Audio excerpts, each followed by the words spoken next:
का टॉपिक है यूजीसी।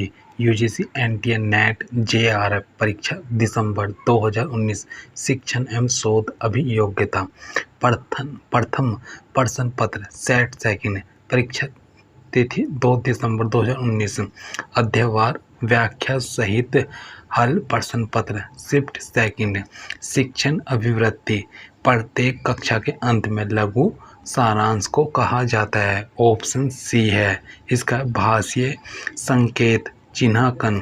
इसमें व्याख्या में आएगा। व्याख्या में प्रत्येक कक्षा के अंत में लघु सारांश को भाषाई संकेत चिन्हांकन कहा जाता है। भाषा ध्वनि प्रतीकों की व्यवस्था है। ये ध्वनि प्रतीक भाषाई संकेत होते हैं।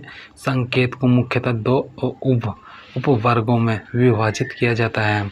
मूल और प्रगत।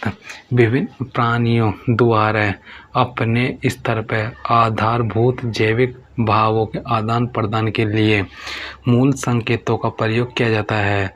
फिर सेकंड निम्नलिखित में से कौन सा क्रम उच्च शिक्षा में शैक्षिक प्रौद्योगिकी अनुपूरण के विकास को सही प्रतिबिंबित करता है। इसकी व्याख्या में आएगा।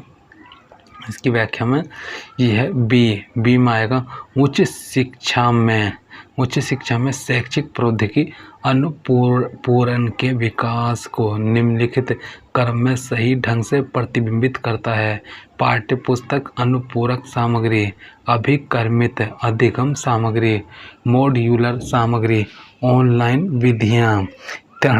कक्ष शिक्षण के संदर्भ में उस आधार भूमि को क्या कहते हैं जिस पर अधिगमकर्ता के बीच स्नेहिल और परिपोषक संबंध बनाए जा सकते हैं। इसमें आ जाएगा कक्ष शिक्षण के संदर्भ में जिस आधार पर अधिगमकर्ता के बीच स्नेहिल और परिपोषक संबंध बनाए जा सकते हैं उस आधार भूमि को शिक्षक की भावात्मकता कहते हैं। प्रतिपुष्टि के माध्यम से अधिगमकर्ता अपने अधिगम की प्रतिक्रिया को व्यक्त करता है। फिर नीचे दिए गए दो सेटों में सेट फर्स्ट में शिक्षण के स्तर दिए गए हैं जबकि सेट सेकंड में उनके प्रमुख विवरणीय बिंदु दिए गए हैं। सेट फर्स्ट सेट सेकंड इसमें आएगा सेट फर्स्ट में दिए गए शिक्षण स्तर का सेट सेकंड में दिए गए उनके प्रमुख विषयों के सही सुमेल निम्नलिखित हैं। सेट फर्स्ट शिक्षण स्तर, सेट सेकंड प्रमुख विषय। फर्स्ट है स्वायत्त विकास स्तर, भाव और भावनाएं। फिर स्मृति स्तर, तथ्यों और सूचनाओं को याद करना। अवबोध स्तर, तथ्यों और उनके उदाहरणों में संबंध देखना। विमर्शी चिंतन सार, समस्या उठाना और समस्या का समाधान करना। ठीक है। फिर 5th नंबर निम्नलिखित सूची में से ऐसी परीक्षणों को चयनित कीजिए जो शोध के संदर्भ में इष्टतम कार्य निष्पादन परीक्षण की कोटि में आते हैं। इसमें आ जाएगा।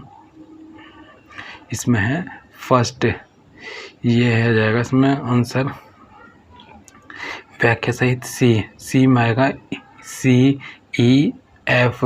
यह है शोध कार्य के अंतर्गत प्रयोग किए जाने वाले उपलब्धि परीक्षण, बुद्धि परीक्षण एवं अभिरुचि परीक्षण ऐसे परीक्षण की श्रेणी में सम्मिलित हैं जो शोध के संदर्भ में इष्टतम कार्य निष्पादन परीक्षण की कोटि में आते हैं।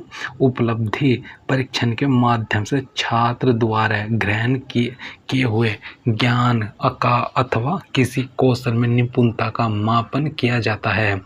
बुद्धि परीक्षा का तात्पर्य उन परीक्षणों से है जो बुद्धि लब्धि के रूप में केवल एक अंक के माध्यम से व्यक्ति के सामान्य बौद्धिक एवं उसमें विद्यमान विभिन्न विशिष्ट योग्यताओं के संबंध को इंगित करता है। इन परीक्षणों द्वारा शक्ति के प्रमुख विभिन्न कार्यों को प्रस्तुत किया जाता है। फिर इसमें आएगा 6 नंबर कक्षा में शिक्षक की वाणी के स्वराघात को कहा जाता है। ऑप्शन बी है पराभाषिक। कक्षा में शिक्षक की वाणी के स्वराघात को पराभाषिक कहा जाता है। शब्दों का उच्चारण करते समय किसी वर्ण या अक्षर पर अन्य वर्णों की अपेक्षा जो विशेष या अधिक बल दिया जाता है उसे स्वराघात कहते हैं। नीचे दिए गए अधिगम परिणाम की सूची में से ऐसे परिणामों को हित कीजिए जो उच्च स्तरीय परिणाम कहे जाते हैं। इसमें व्याख्या में आएगा अधिगम परिणाम के अंतर्गत निम्नलिखित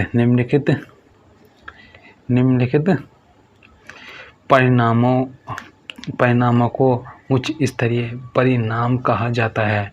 फर्स्ट, विश्लेषण और संश्लेषण की क्षमता प्रदर्शित करना, अभिव्यक्ति एवं सहजीकरण।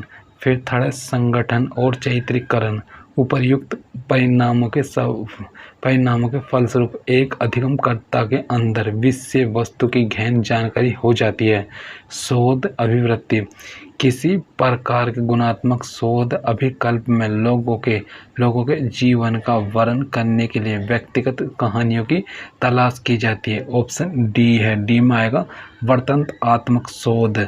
गुणात्मक शोध अभिकल्प में वर्तनात्मक शोध के अंतर्गत लोगों के जीवन का वर्णन करने के लिए व्यक्तिगत कहानियों की तलाश की जाती है। गुणात्मक अनुसंधान गहनता पूर्वक किया जाने वाला एक ऐसा व्यवस्थित प्रक्रियाओं वाला अनुसंधान है जिसमें गुणात्मक प्रदत्त संकलन की विधियों का प्रयोग कर परिकल्पनात्मक निष्कर्षों को मात्रात्मक या गुणात्मक रूप में प्राप्त किया जाता है तथा जिसका संबंध वर्तमान गोचर से होता है। फिर 9, निम्नलिखित में से कौन सा शोध चक्रीय प्रकृति का है? ऑप्शन सी आएगा क्रियात्मक शोध एक चक्रीय प्रकृति का शोध है। क्रियात्मक शोध वह प्रक्रिया है जिसके द्वारा व्यवहारिक कार्यकर्ता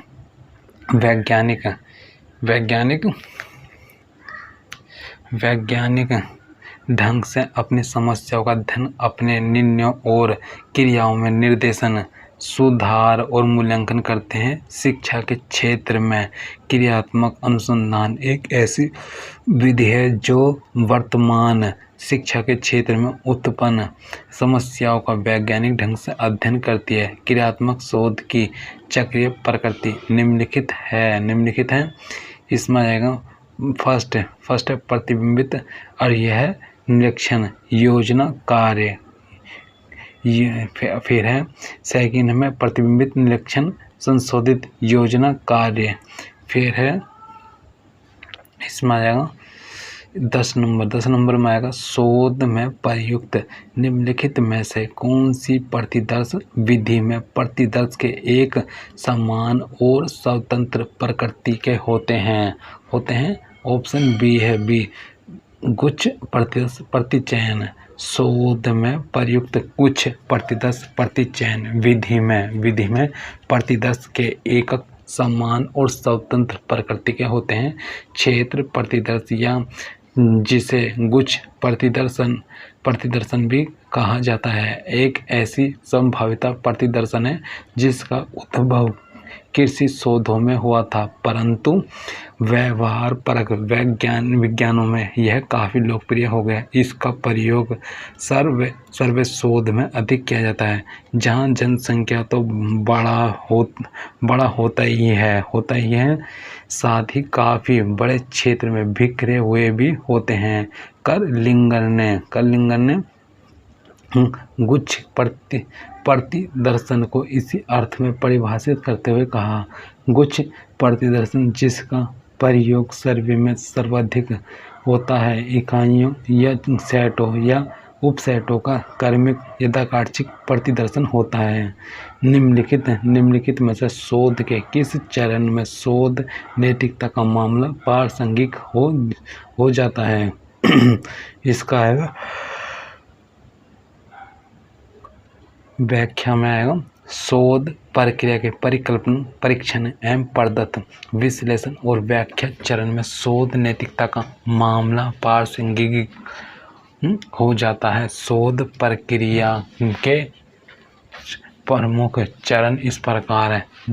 विषय या समस्या का चुनाव, साहित्यिक समीक्षा, उद्देश्य, परिकल्पना शोध प्रश्न, फिर शोध विधि और डिजाइन, फिर इसमें यूनिवर्स का चुनाव, फिर आंकड़ों का संग्रह, फिर आंकड़ों का वर्गीकरण, विश्लेषण और व्याख्या, शोध निष्कर्ष, सारांश, रिपोर्ट लेखन, शोध स्तर, यह संदर्भ सूची।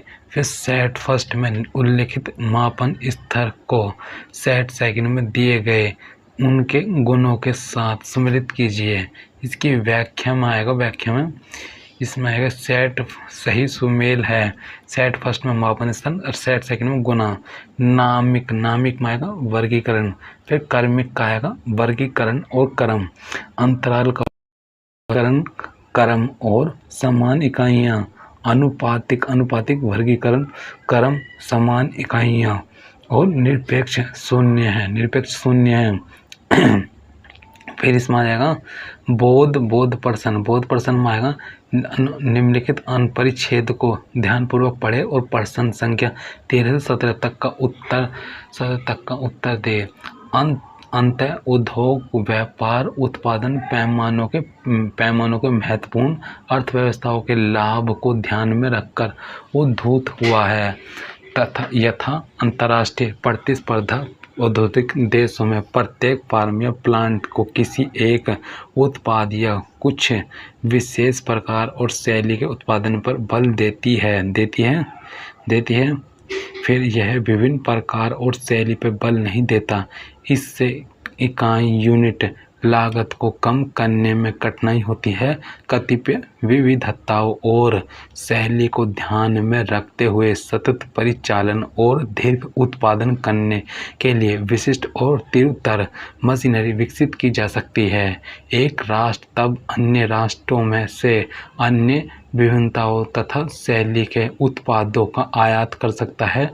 अंततः उद्योग, व्यापार उपभोक्ताओं के लिए लाभप्रद होता है क्योंकि इससे व्यापक रेंज के विकल्प उपलब्ध हो जाते हैं तथा विपुल प्रकार के वैविध्यपूर्ण उत्पाद का उत्पादन में कोटियों की अर्थव्यवस्था द्वारा कम मूल्यों पर मिलना संभव हो जाता है। इसके कारण उपभोक्ताओं की क्षमता में बहुत बड़ी मात्रा में वेलफेयर उत्पाद प्राप्त होते हैं और इस मामले की किस्मों में वृद्धि होती है और वे व्यापार के जरिए अच्छा माल खरीद सकते हैं। अंततः उद्योग व्यापार के महत्व स्पष्ट दिखाई पड़ने लगते हैं और ऐसा तब हुआ जब 1958 में यूरोपियन यूनियन या साझा बाजार के सदस्यों के बीच व्यापार के संचरण में आने वाले प्रशुल्क और अन्य बाधाओं को हटा दिया गया।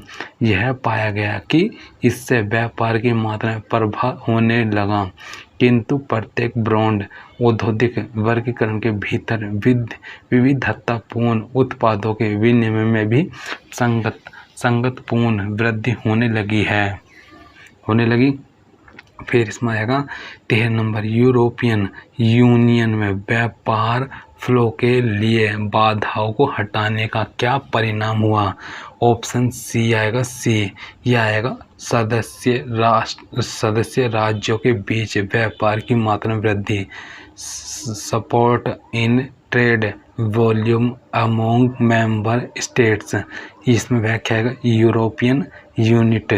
यूरोपीय संघ में व्यापार फ्लो के लिए बाधाओं को हटाने के लिए परिणाम स्वरूप सदस्य राज्यों के बीच व्यापार की मात्रा में वृद्धि हुई है।